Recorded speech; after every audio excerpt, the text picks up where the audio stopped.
At this time, I have the honor to present to you the moral leader of our nation.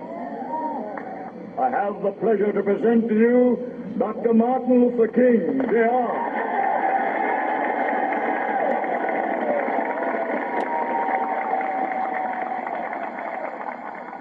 I am happy to join with you today in what will go down in history as the greatest demonstration for freedom in the history of our nation.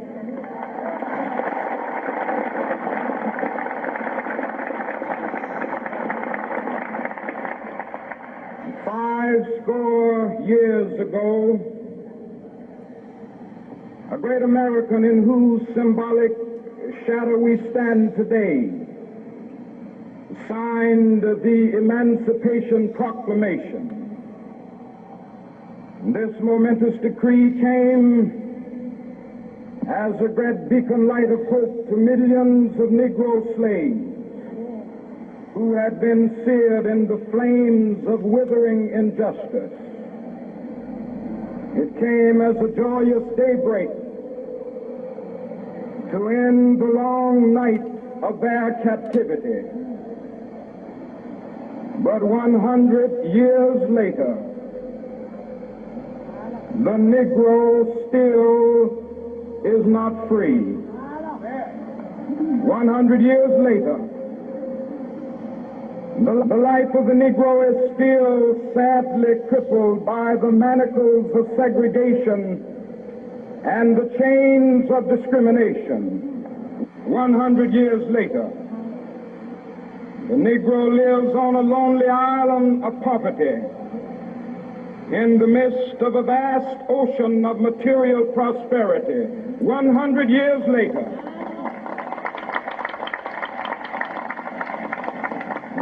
the Negro is still languished in the corners of American society and finds himself in exile in his own land. And so we've come here today dramatize a shameful condition.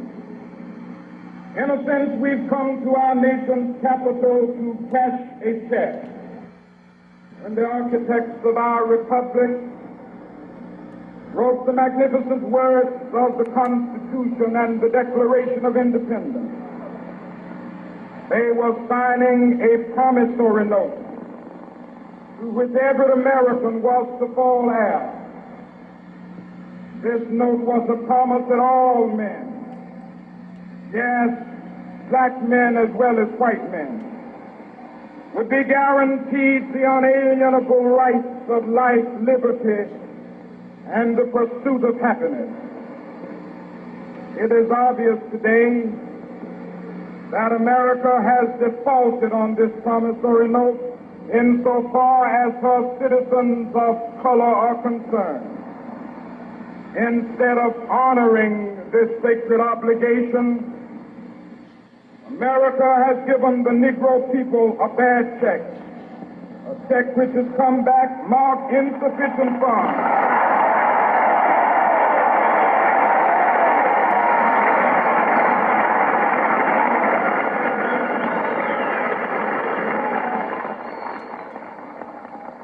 But we refuse to believe that the Bank of Justice is bankrupt. We refuse to believe that there are insufficient funds in the great vaults of opportunity of this nation. So we've come to cash this check, a check that will give us upon demand the riches of freedom and the security of justice.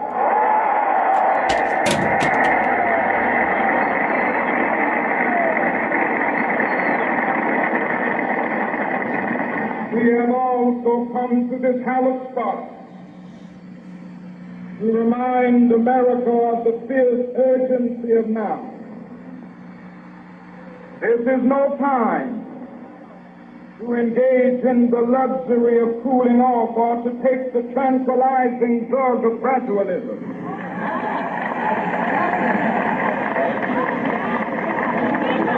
Now is the time to make real the promises of democracy. Now is the time to rise from the dark and desolate valley of segregation to the sunlit path of racial justice. Now is the time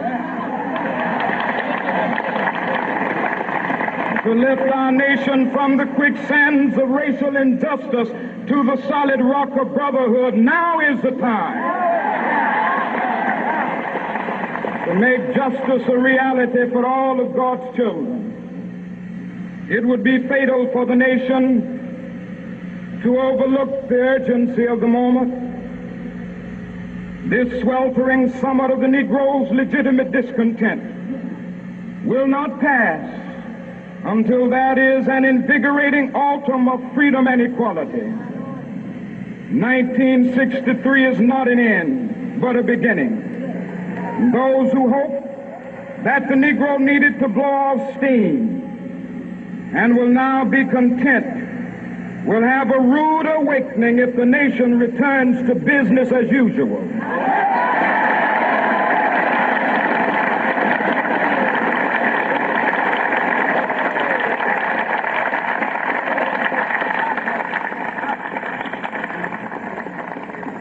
There will be neither rest nor tranquility in America until the Negro is granted his citizenship rights. The whirlwinds of revolt will continue to shake the foundations of our nation until the bright day of justice emerges. But that is something that I must say to my people who stand on the warm threshold which leads into the palace of justice. In the process of gaining our rightful place, we must not be guilty of wrongful deeds. Let us not seek to satisfy our thirst for freedom by drinking from the cup of bitterness and hatred.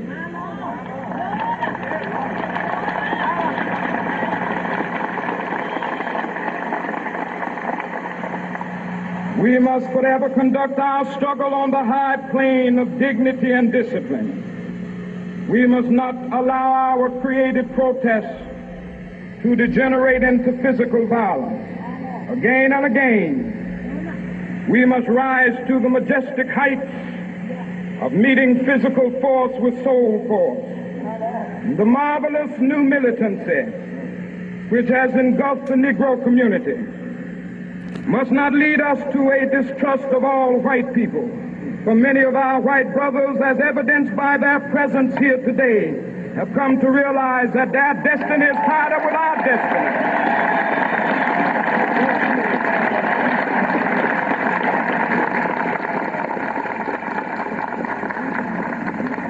And they have come to realize that their freedom is inextricably bound to our freedom. We cannot walk alone. And as we walk, we must make the pledge that we shall always march ahead. We cannot turn back. There are those who are asking the devotees of civil rights, when will you be satisfied? We can never be satisfied as long as the Negro is the victim of the unspeakable horrors of police brutality. We can never be satisfied as long as our bodies, heavy with the fatigue of travel, cannot gain lodging in the motels of the highways and the hotels of the cities.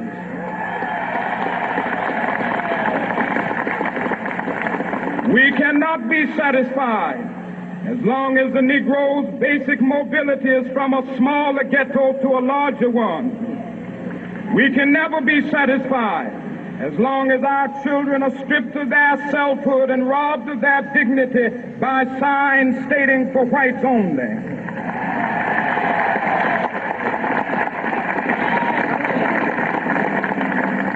We cannot be satisfied as long as a Negro in Mississippi cannot vote and a Negro in New York believes he has nothing for which to vote.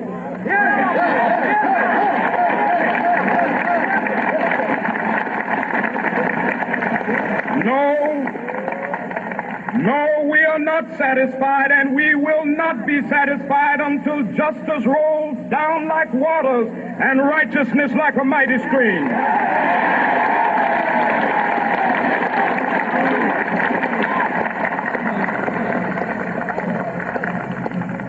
I am not unmindful that some of you have come here out of great trials and tribulations.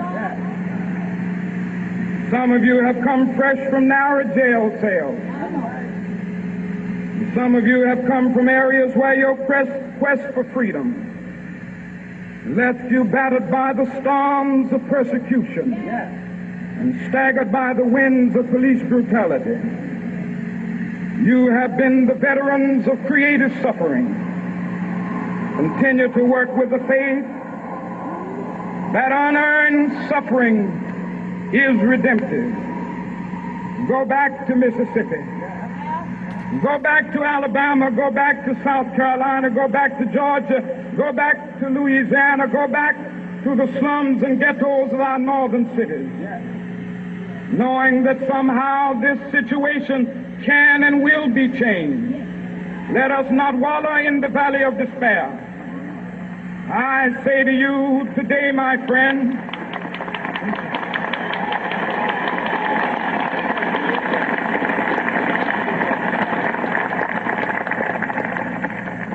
so even though we face the difficulties of today and tomorrow, I still have a dream. It is a dream deeply rooted in the American dream. I have a dream that one day this nation will rise up and live out the true meaning of its creed. We hold these truths to be self-evident, that all men are created equal.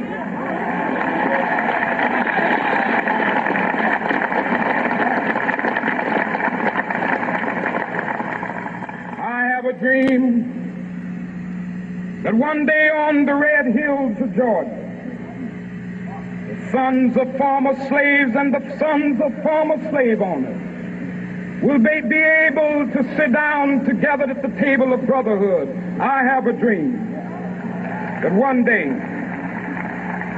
even the state of Mississippi, a state sweltering with the heat of injustice, sweltering with the heat of oppression, will be transformed into an oasis of freedom and justice. I have a dream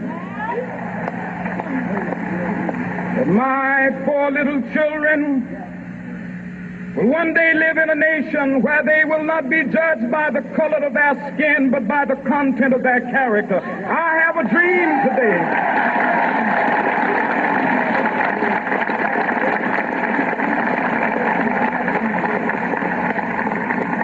I have a dream that one day, down in Alabama, with its vicious racists, with its governor having his lips dripping with the words of interposition and nullification. One day right there in Alabama, little black boys and black girls will be able to join hands with little white boys and white girls as sisters and brothers. I have a dream today.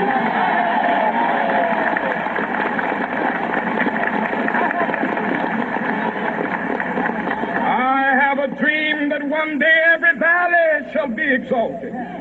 Every hill and mountain shall be made low, the rough places will be made plain, and the crooked places will be made straight, and the glory of the Lord shall be revealed, and all flesh shall see it together.